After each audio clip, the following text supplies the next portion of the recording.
In the name of our Lord Jesus Christ, I, Bishop Tyatel, have decided to proffer to and bestow on Waldhair, Bishop of London, a small portion of land that I might be able to cleanse the consequences of my sin and gain the favoured salvation of the soul from God in his mercy. This land of 50 hides in this place, which is called Fulham. On the edge of the Thames lies one of the country's oldest working estates, once home to one of the most powerful people in England. But its story started long before the Bishop of London acquired the land in AD 704. For thousands of years, people have settled on this piece of fertile land, historically called the Eights. As long ago as the Neolithic period, people occupied the site, with their discarded ancient tools telling their story. Then, millennia later, Roman settlers thrived, as they were able to easily cross the river here and trade along its length. In the 8th century, Fulham was involved in a power struggle between Saxon kings for control of the area around London. Then, in the possession of the Bishop of London, the palace, house and garden rose up here.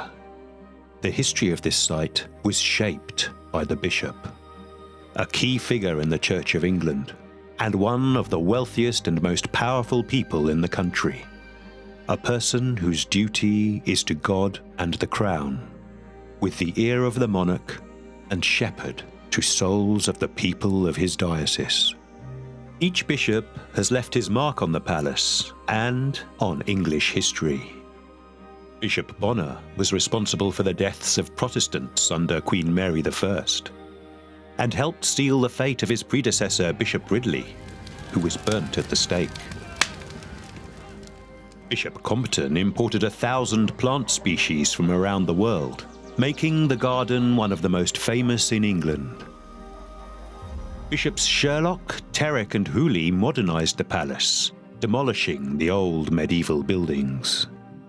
Bishop Porteous met here with abolitionists Hannah More and William Wilberforce as part of the campaign to end the slave trade. Bishop Tate commissioned the new chapel.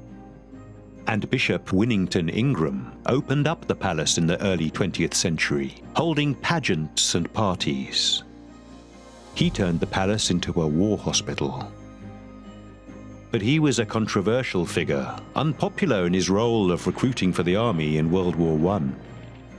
The bishops were joined by their families and a small army of servants and staff.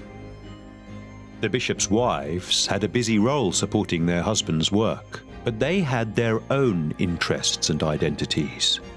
Louise Crichton was a women's rights activist, and Catherine Tate campaigned for the welfare of children and people in poverty.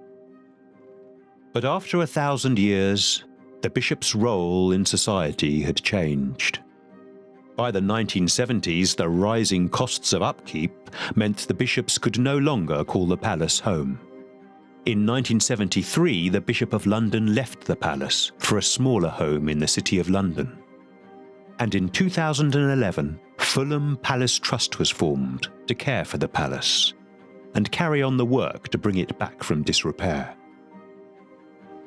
Today, restoration continues to keep the palace alive for generations to come, with discoveries of new information and artifacts, and revealing never-before-seen areas of the palace. Whilst many of the buildings and gardens have changed, remember as you walk through the palace that every corner is a witness to history. We invite you to discover it with us.